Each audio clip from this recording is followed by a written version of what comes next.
ఉద్యోగాలు చేసేటువంటి ఐటీ అమ్మాయిలు సాయంకాలం 10 గంటలకు 11 గంటలకు బస్తీలలో వెళ్ళాలంటే మీ యొక్క వైన్ షాపుల కారణంగా ఓపెన్ బార్స్ కారణంగా అనేక రకాల ఇబ్బందులు ఎదుర్కొంటుంటే మీకు అదేం పట్టదు. మీకు డబ్బులు కావాలా,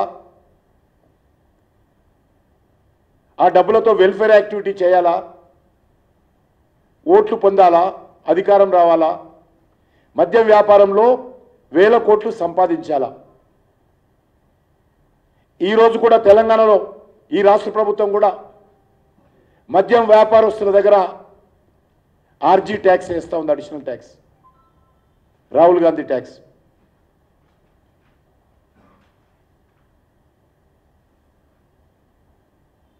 రెండు 2014లో లిక్కర్ వ్యాపారం ద్వారా తెలంగాణ ప్రభుత్వానికి ఆ రోజు ఆల్మోస్ట్ 4 నుంచి 5 వేల కోట్లు వచ్చేది. వీరు గద్దె దిగే లోపల మరి అది 40,000 వరకు చేరింది, 40,000 కోట్లకు చేరింది ఆదాయం. అంటే ఇది తెలంగాణ డెవలప్మెంట్, ఇది బంగారు తెలంగాణకు సంబంధించినటువంటి అచీవ్మెంట్.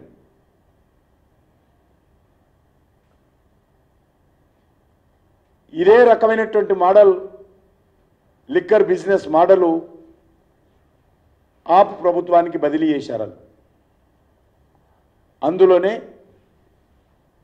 అక్కడ ఉండేటువంటి ఢిల్లీ అఫీషియల్స్ వాస్తవాలన్నీ కూడా దర్యాప్తు సంస్థలకు ఇచ్చి దర్యాప్తు చేసే విధంగా వాళ్ళు కృషి చేశారు.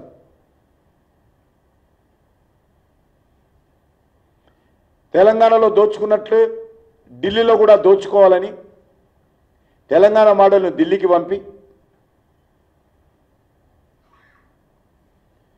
ఈ అవినీతి కుట్ర ఈరోజు బయటపడడంతో భారతీయ జనతా పార్టీని ఎందుకు విమర్శిస్తారో నాకు అర్థం కాదు.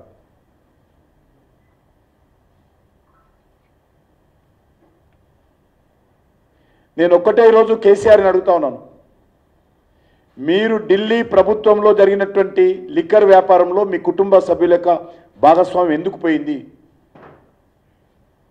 ఎందుకు ఈరోజు కవిత గారితో ఉన్నటువంటి వ్యాపారస్తు చేసినటువంటి వాళ్ళందరూ కూడా దర్యాప్తు సంస్థలకు అప్రూవర్గా మారి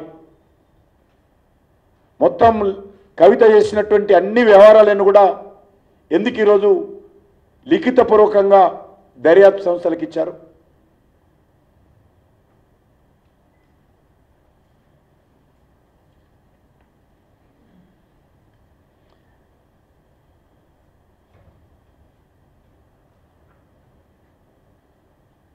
బీరు బ్రాండీ వ్యాపారం చేస్తే ఆ వ్యాపారంలో అక్రమాలకు పాల్పడితే ప్రజాధనాన్ని దోపిడీ చేస్తే దానికి సంబంధించి దర్యాప్తు సంస్థలు దోషులను అరెస్ట్ చేస్తే అది కక్ష సాధింపు ఏ రకంగా అవుతుందో మాజీ ముఖ్యమంత్రి గారు చెప్పాలి.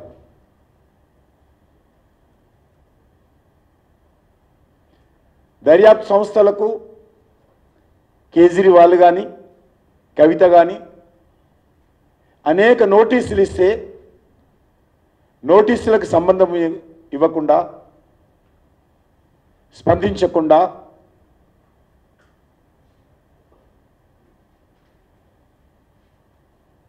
డొంక తిరుగుడు సమాధానాలు ఇస్తూ తప్పించుకునేటువంటి ప్రయత్నం చేసి ఈరోజు దర్యాప్తును నీరుగార్చేటువంటి ప్రయత్నం చేశారు, పక్కదారి పట్టించేటువంటి ప్రయత్నం చేశారు, అనేక రకాల సానుభూతులను పొందేటువంటి ప్రయత్నం చేశారు.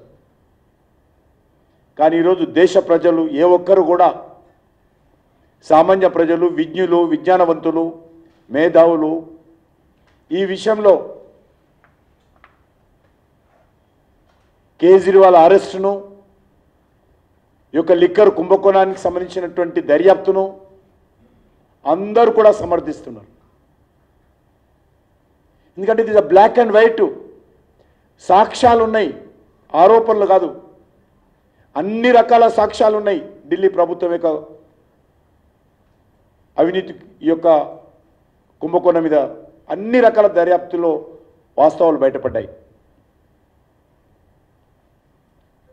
నేను ఒక్కటే ఈరోజు కేసీఆర్ని అడుగుతా ఉన్నాను, ఢిల్లీలో జరిగినటువంటి లిక్కర్ కుంభకోణంలో మీ కుటుంబానికి సంబంధం లేదని చెప్పగలుగుతారా? చెప్పడానికి ధైర్యం ఉందా? ఒకటి, ఆపు ప్రభుత్వము ఢిల్లీ లిక్కర్కి సంబంధించినటువంటి కుంభకోణంలో కేజ్రీవాల్ కానీ వాళ్ళ మంత్రివర్గ సభ్యులకు కానీ సంబంధం లేదని కేసీఆర్ చెప్పగలుగుతారా? ఏ రకంగా ఇది బ్లాక్ డే అవుతుంది? నేను ఈరోజు ఛాలెంజ్ చేస్తా ఉన్నాను కేసీఆర్ గారిని. నేను అన్ని రకాలుగా ఆ ప్రభుత్వము లిక్కర్ వ్యవహారంలో అవినీతికి పాల్పడింది, 100 కోట్లు చేతులు మారింది. మరి నేను నిరూపిస్తాను అది తప్పని. కేసీఆర్ గారు నిరూపిస్తారా? బయటికి రావాల్సిందే కోరుతా ఉన్నాను. అది ప్రెస్ క్లబ్కి వస్తాడా? అమరవీరుల స్తూపం దగ్గర వస్తాడా? అందులో నాకు బాధ అనిపిస్తుంది, ఎందుకంటే అమరవీరుల స్తూపం దగ్గర లిక్కర్కు సంబంధించిన వ్యవహారం చర్చించడం నాకు సిగ్గు అనిపిస్తుంది. కేసీఆర్ ధైర్యం ఉంటే బయటకు వచ్చి కేజ్రీవాల్ పొరపాటు లేదు, ఆపు ప్రభుత్వం పొరపాటు లేదు, అనవసరంగా ఈడీ కేసులు పెట్టింది అని నిరూపించాల్సిందిగా నేను సవాల్ చేస్తా ఉన్నాను. సాక్ష్యాలతో సహా పెట్టడానికి సిద్ధంగా ఉన్నాను ఆయన ముందుకు వస్తే.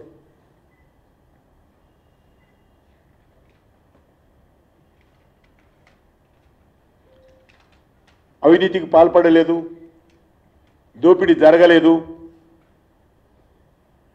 అని చెప్పడానికి ముందుకు రావాల్సిందిగా కోరుతా ఉన్నాను.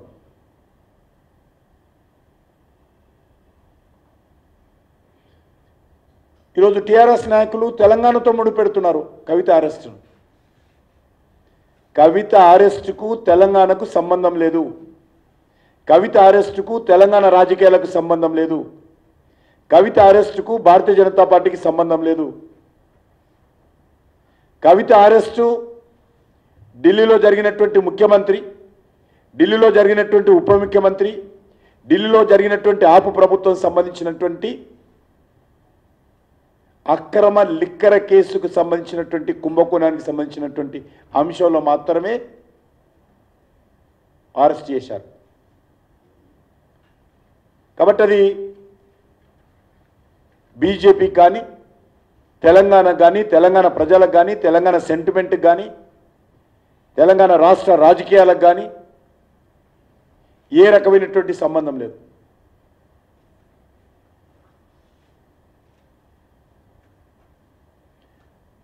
కేసీఆర్ గారు చెప్పేవారు అద్భుతంగా ట్యాగ్లైన్ ఇచ్చి, తెలంగాణ ఆచరిస్తుంది, దేశం అనుసరిస్తుంది. కరెక్టే. ఇక్కడ లిక్కర్ వ్యాపారాన్ని కేజ్రీవాల్ ఢిల్లీలో అమలు చేయడం కోసం, ఆచరించడం కోసం ప్రయత్నం చేశాడు, అనుసరించడం కోసం. ఇక్కడ టీఆర్ఎస్ ప్రభుత్వం లిక్కర్కి సంబంధించినటువంటి విధానాన్ని ఆచరించింది, కేజ్రీవాల్ గారు అనుసరించారు.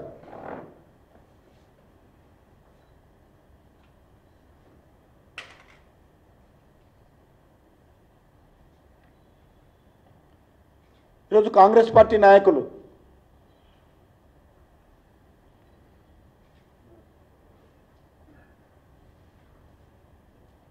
కేజ్రీవాల్ అరెస్ట్ను వాళ్ళు కూడా ఖండిస్తున్నారు. ఎందుకంటే పెద్దగా ఆశ్చర్యపడాల్సిన అవసరం లేదు. కాంగ్రెస్ పార్టీ మొదటి నుంచి కూడా కుంభకోణాల పార్టీ, అవినీతి కుంభకోణాల పార్టీ.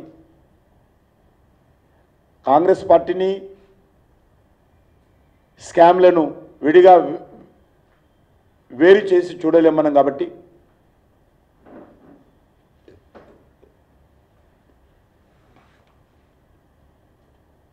వాళ్ళు మాట్లాడిన దాంట్లో పెద్ద తప్పు పట్టడానికి వెళ్ళలేదు.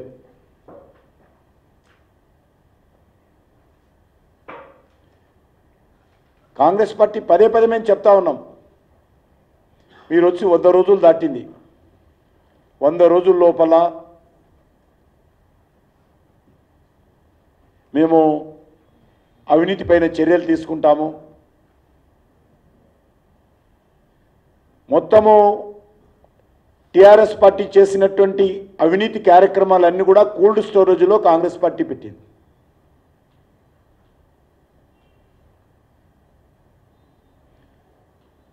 రేవంత్ రెడ్డి గారు ప్రతిపక్షంలో ఉన్నప్పుడు సవాల్ చేశారు,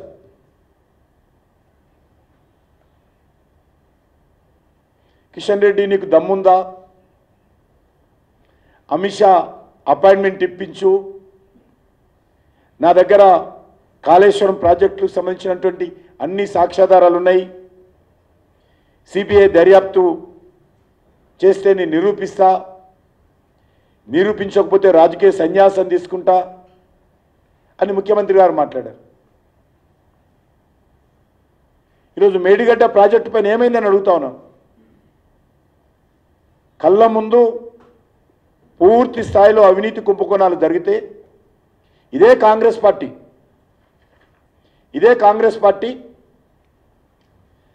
కేంద్ర ప్రభుత్వాన్ని లేఖ రాసింది, కాళేశ్వరం మీద దర్యాప్తు చేయాలి సిబిఐ అని.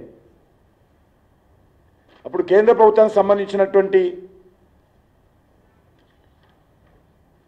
మినిస్ట్రీ ఆఫ్ జలశక్తి కాంగ్రెస్ పార్టీకి లెటర్ రాసింది. రెస్పాన్సిబుల్గా ఎంత కాంగ్రెస్ పార్టీకి లెటర్ రాశాం మేము, వాళ్ళు ఇచ్చినటువంటి కాళేశ్వరం మీద దర్యాప్తు చేయాలని వారు రాసినటువంటి ఉత్తరానికి మేము లెటర్ రాశాం. లెటర్లో investigation through CBI for the irregularities in Kaleshwaram irrigation project, execution comes under the purview of state government and you may approach state government in this regard.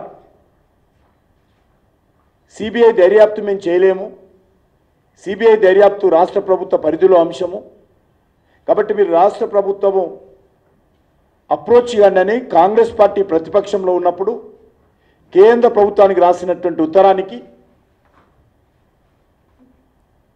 ఆ రోజు కేంద్ర ప్రభుత్వము కాంగ్రెస్ పార్టీకి రాసిన ఉత్తరం అఫీషియల్ లెటరు. మరి వీళ్ళు ఏమంటారని అడుగుతా ఉన్నాను. మీరు ప్రతిపక్షంలో ఉన్నప్పుడు సిబిఐ దర్యాప్తు జరగాలని కోరారు కదా, ఈరోజు సిబిఐ దర్యాప్తు చేయడానికి ఇచ్చే అధికారం మీ చేతిలో ఉంది. ఈరోజు ఎవరికి ఉత్తరం రాయాల్సిన అవసరం లేదు. స్టేట్ గవర్నమెంట్ కెన్ ఆర్డర్, దర్యాప్తు చేయాలని ఆర్డర్ చేస్తే 24 గంటల్లో కేంద్ర ప్రభుత్వము దర్యాప్తు ప్రారంభిస్తుంది మేడిగడ్డ వ్యవహారం పైన.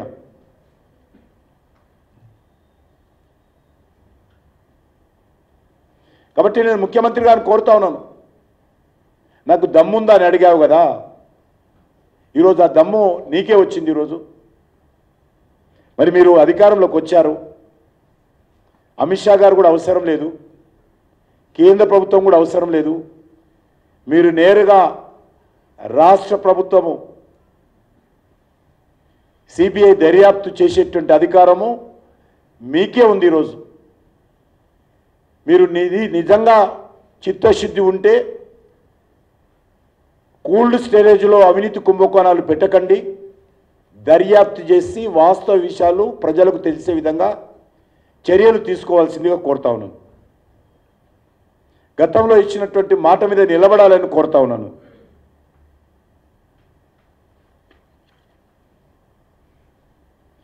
ఈరోజు మనకు అర్థమవుతుంది, 100 రోజుల తర్వాత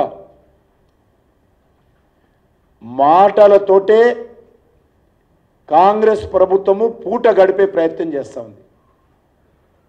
ఇచ్చిన 6 గ్యారంటీల మీద మాటలతోటే పూట గడుపుతూ ఉంది. టీఆర్ఎస్ అవినీతి పైన మాటలతోటే పూట గడుపుతూ ఉంది. వీళ్ళు గ్యారంటీలు అమలు చేసేటువంటి పరిస్థితి లేదు. టీఆర్ఎస్ అవినీతిపైన దర్యాప్తు చేసే పరిస్థితి లేదు.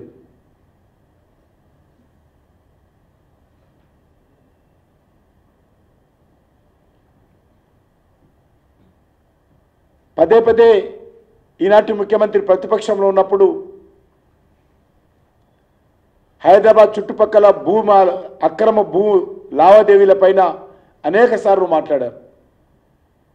కానీ ఏ ఒక్కటి కూడా ఇదొద్దు దర్యాప్తు చేసేటువంటి పరిస్థితి లేదు. ఆ రోజు TRS party land business settlement చేస్తే ఆ సెటిల్మెంట్ల మీద కాంగ్రెస్ పార్టీ కొత్త సెటిల్మెంట్ చేస్తుంది. ఏవైతే Congress party settlement BRS party settlement చేసిందో వాటన్నిటిపైన బయటికి తీసి ఈరోజు సెటిల్మెంట్ చేస్తూ ఉన్నారు. నేరుగా ఒక్కొక్కరు చెప్తా ఉన్నారు, మీరు ఢిల్లీకి పోయి పలానా వాళ్ళకి ఇచ్చిరండి, లేకపోతే మీ మీద కేసు ఉంటుంది, మీరు మాకు ఇవ్వాల్సిన అవసరం లేదు, నేరుగా ఢిల్లీలో ఆర్జీ ట్యాక్స్ పేరు మీద ఇచ్చిరండి ఆదేశాలు ఇస్తున్నారు. చాలామంది ఇప్పటికే ఢిల్లీకి వెళ్ళి మాకు వార్తలు వస్తూ ఉన్నాయి.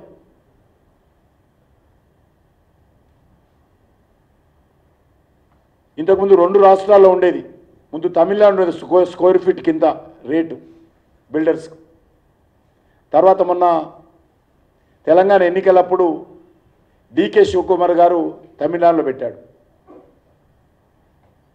కర్ణాటకలో, తమిళనాడు తర్వాత కర్ణాటకలో పెట్టాడు. ఇప్పుడు ఇక్కడ కూడా వస్తూ ఉంది, స్క్వేర్ ఫీట్ కింద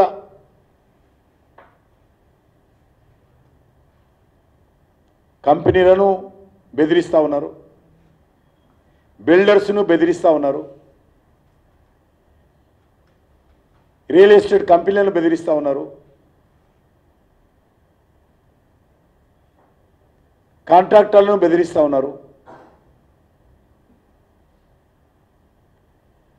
entire Congress party in India depending on తెలంగాణలో వసూలు చేసేటువంటి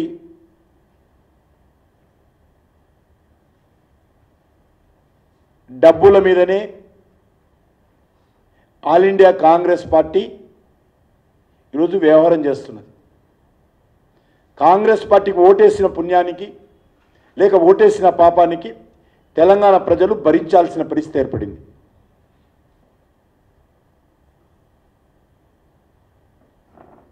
కాబట్టి ఈరోజు కాంగ్రెస్ పార్టీ టీఆర్ఎస్ మీద దర్యాప్తు చేయడానికి సిద్ధంగా లేదు.